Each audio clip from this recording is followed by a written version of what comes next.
అమ్మ నమస్తే అమ్మ. నమస్తే అండి. సో ఉస్తాద్ భగత్ సింగ్ అంటే ఎవరు ఎక్స్పెక్ట్ చేయలేదు, వచ్చే నెల 26వ తేదీన రిలీజ్ చేస్తా అంటున్నారు. ఓకే, సో ఎలా అనిపిస్తుంది అమ్మా?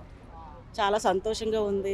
పవన్ కళ్యాణ్ గారి మూవీ అంటే బ్లాక్ బస్టర్, దానికి తిరిగి ఉండదు.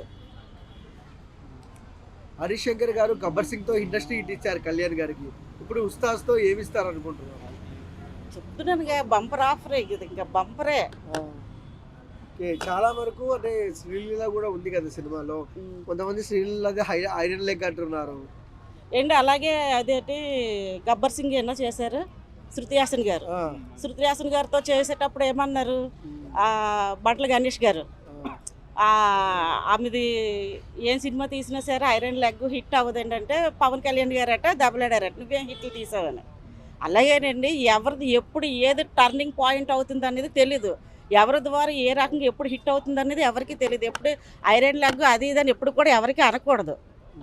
సో అంటే పవన్ కళ్యాణ్ గారు హిట్ అవుతుందండి. పవన్ కళ్యాణ్ గారితో ఏ హీరోయిన్ చేసినా ఆ మూవీ హిట్ అవుతుంది, హిట్ అవ్వాల్సిందే. అంటే ఓజీ బ్లాక్ బస్టర్ ఇప్పుడు ఉన్న సినిమా ఉస్తాద్. సో ఎలా వస్తుంది కలెక్షన్ వైజ్? కలెక్షన్ ఎంత రావచ్చు?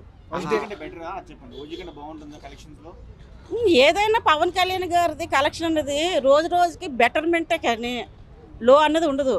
ఆ మూవీ హిట్ కాకపోయినా సరే బెటర్మెంట్ అన్నది ఉంటుంది.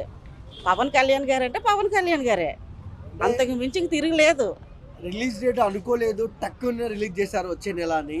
సో ఎలా అనిపిస్తుంది మీ ఫీల్? హ్యాపీ. రిలీజ్ అవడమే కావాలి, అందరూ చూసి ఆనందించాలి. పవన్ కళ్యాణ్ గారు రాజకీయ పరంగా ఎలా ఉన్నారు, మూవీలు ఎలా ఉన్నారు అనేది చూడాలని అందరికీ ఉత్సాహం ఉంది.